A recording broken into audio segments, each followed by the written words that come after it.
primitive de sinus mx, enfin sinus exposant m de x fois un cosinus de n de x dx. Attention, ici il faut absolument que m ou n soit impair.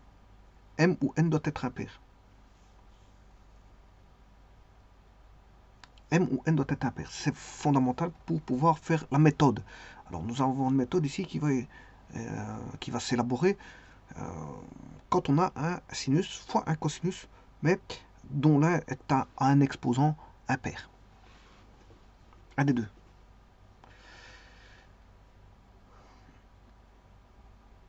Alors comment travailler sur ce genre de primitif?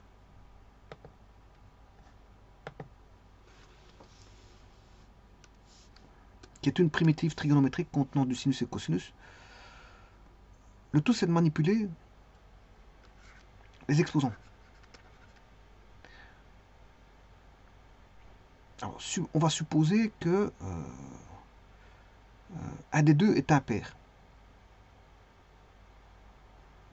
On va considérer, par exemple, ici, que le m est impair.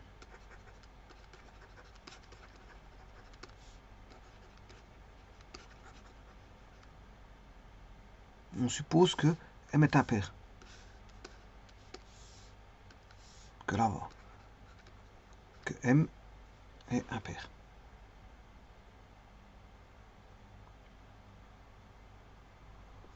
Donc, ce qui veut dire qu'ici, j'aurai m qui est impair.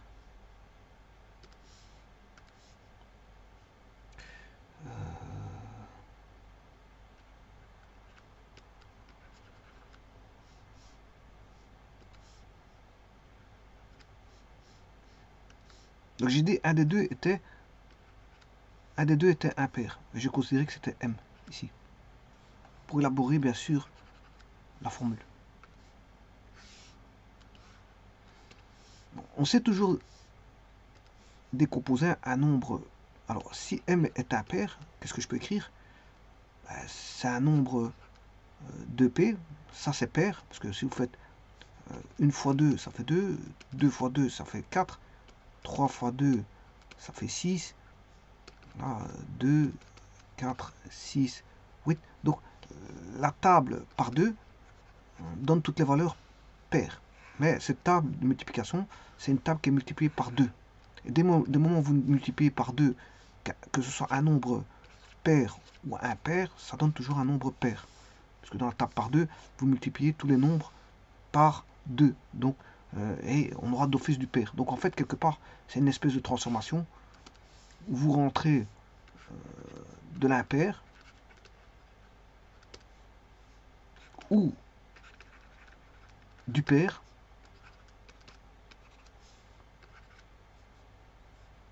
si x est impair ou... alors je vous rappelle que la table par 2 c'est le double. C'est le double. Hein. Si vous prenez 8, le double de 8 c'est 16, etc. Et donc, dans le sens contraire, la moitié de 16, on parle de moitié. La moitié de 16, c'est 8. Donc le double va sortir directement un nombre pair.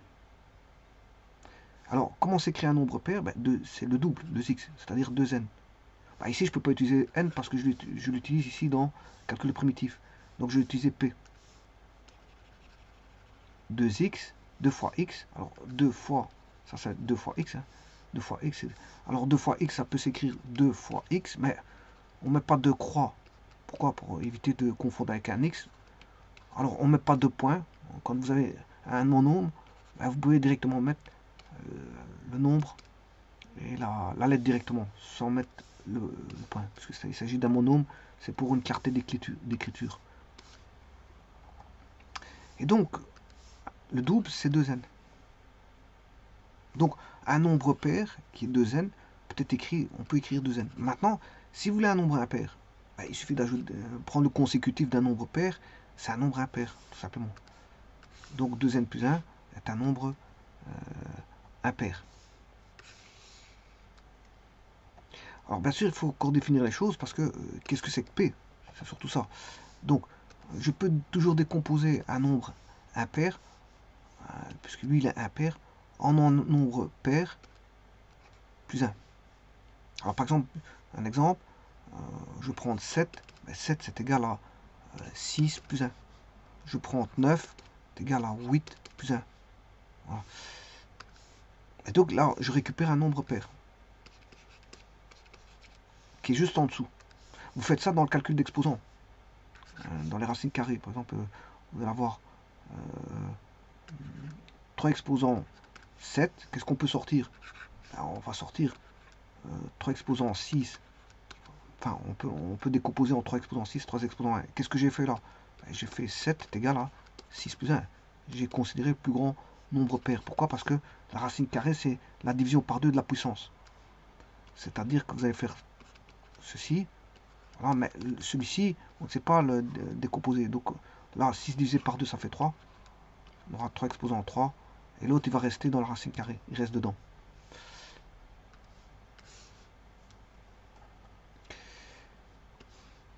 Mais le tout, c'est de définir P. Qu'est-ce que c'est que P? Ben, P, c'est un naturel, heureusement. Pour permettre d'écrire cette relation-là, il faut que P soit un naturel.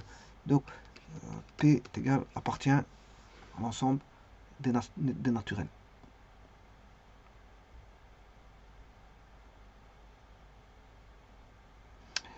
Et donc, je vais faire un petit peu comme on fait avec les, comment on appelle ça, les radicaux. Les racines carrées, hein, ou les racines quatrièmes, ou les racines, enfin, peu importe. Bah, ici, c'est plutôt avec les racines carrées, parce que la racine carrée, c'est une division par 2 de l'exposant. Donc, je vais écrire justement que le m est une composition d'un nombre pair, le plus grand pair, plus 1. C'est le plus grand pair constituant m. Le plus grand pair, c'est 2p. Voilà, bien sûr, comme il est impair, il faut faire plus 1. Et l'autre, bien sûr, je vais garder, ici c'est x, cosinus, exposant n de x, différentiel de x. Voilà, on va travailler sur ça. C'est sur ça qu'on va travailler. Alors, pourquoi fait-on ça? Comme ça, je peux sortir un sinus par les puissances.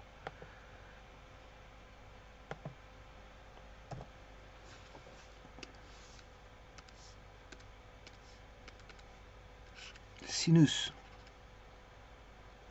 de p, exposant x, fois sinus x. Je m'excuse.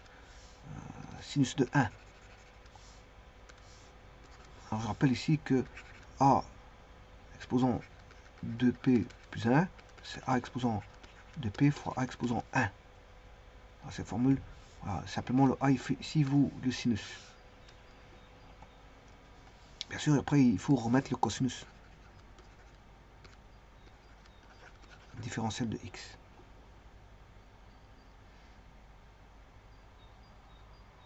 Et là, tout devient simple, parce que on va poser U ou T, peu importe, ou V, ou choisissez votre variable, UV, W, T, peu importe. Si je choisis T, on pose T, est égal à cosinus X. Dès le moment où vous avez posé T est égal à cosinus X, ben on peut calculer dt. Différentiel du cosinus, c'est moins sinus X, différentiel de X. Alors, rien qu'en faisant ça, vous avez déjà une clarté qui apparaît dans la primitive. Clarté, on a sinus 2p x fois le cosinus, le cosinus c'est t. Ouais, on a posé le cosinus c'est t. T exposant n, c'est t exposant n. Alors le dt est formé de, donc moins dt est égal à sinus x dx. Donc ceci constitue le moins dt. Moins dt. Bon. Encore faut-il transformer sinus. Donc on a ceci. C'est déjà ça. on a une certaine vue, une certaine clarté de la primitive. Et là, je vais utiliser formule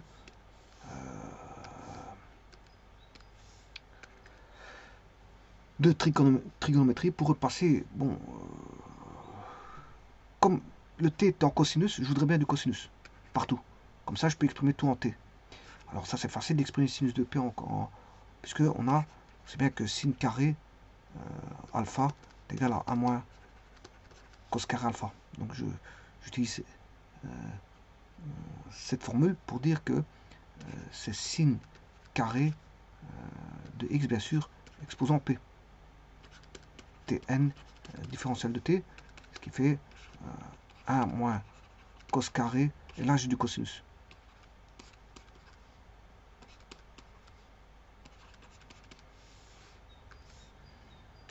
Alors le P, le problème, il faut s'identifier par rapport à l'énoncé.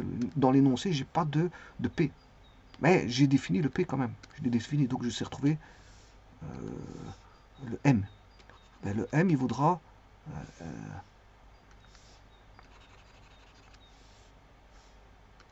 le P, il vaudra M-1 sur 2. Ça, c'est le P. Donc, là, le P, il vaut M-1 sur 2. Et là, je peux l'exprimer par rapport à M et N.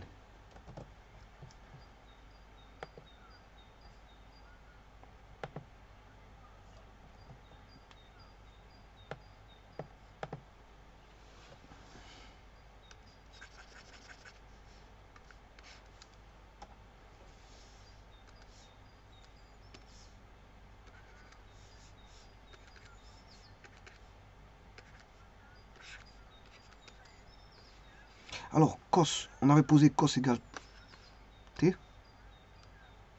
Je rappelle.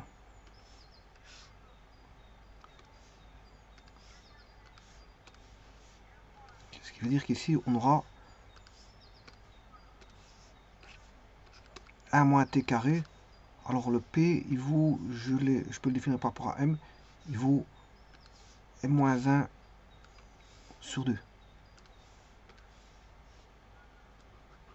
Alors M est connu de l'énoncé. Vous savez, le M il est donné, le N est donné.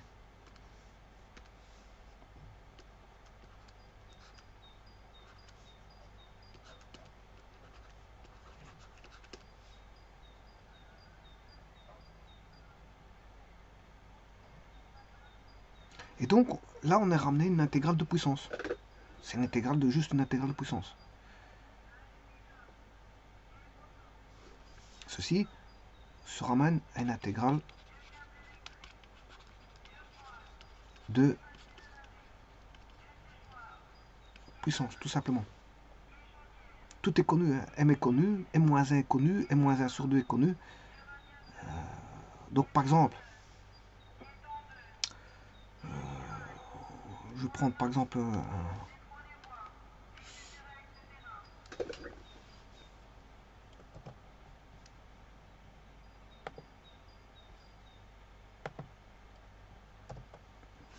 M, je vais considérer impair, 7.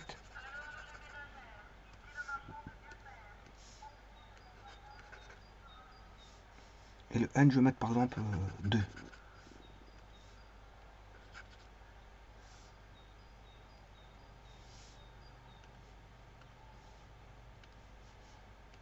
Donc, le M ici vaut 7 et le N il vaut 2. Je vais rechercher ma formule.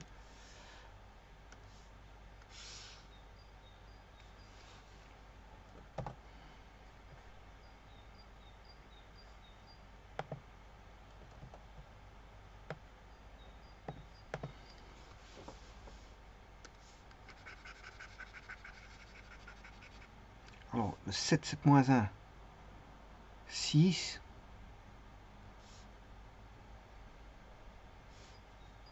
6 sur 2, ça fait 3. Donc là, on aura du cube. Et N vaut 2.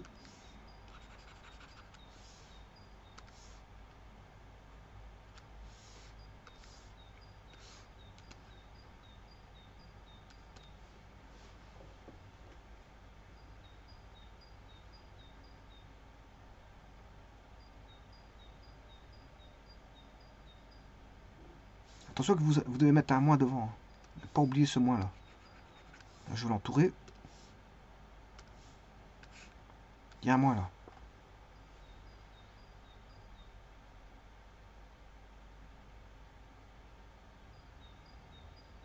Alors, si je développe ça, bien sûr,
voilà, ça fait moins T8 plus 3T6.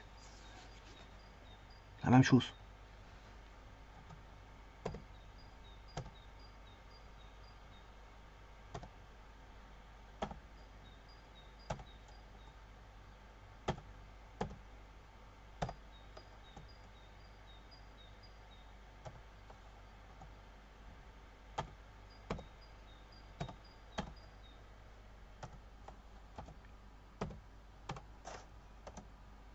Vous voyez que c'est la même chose.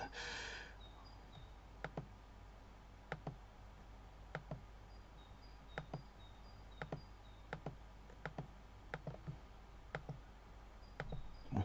Maintenant, je vais faire l'intégrale. L'intégrale de f ou l'intégrale de g, c'est le même.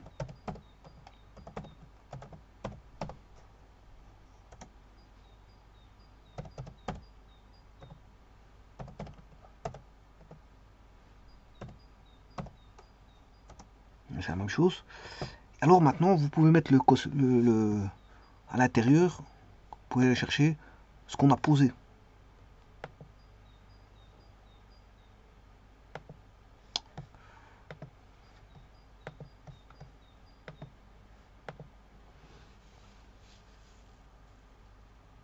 On a posé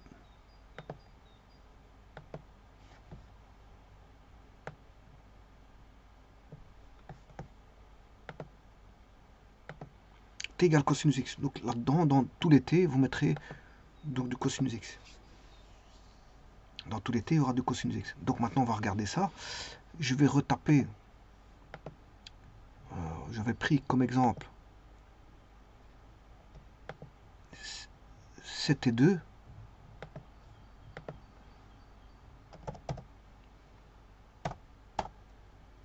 Au niveau des puissances, bien sûr, 7x fois cos carré x, intégrale de q,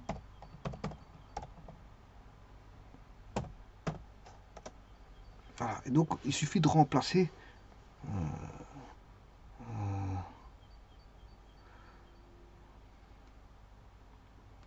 ouais, je rappelle que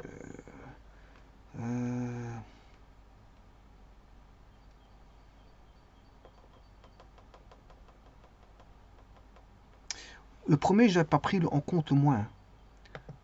C'est vrai que j'ai pas pris le moins en compte. C'est pour ça qu'ils sont opposés. Il y a un moins devant, je ne l'avais pas pris en compte. Donc normalement, je dois mettre un moins. Donc mettons un moins.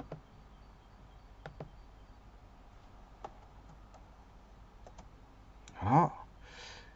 Et on va G de T. Je vais remettre un moins. On va mettre un moins devant. Là maintenant, on a l'égalité parfaite.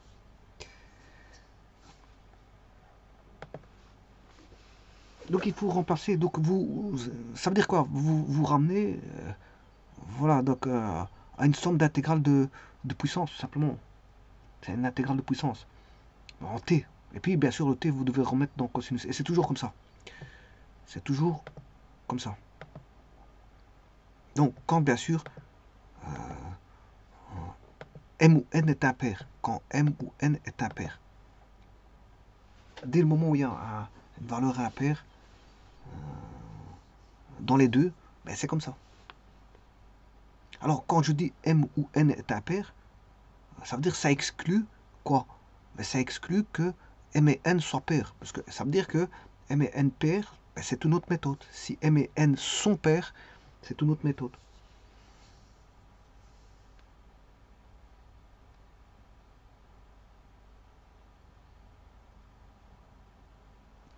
Je vous remercie.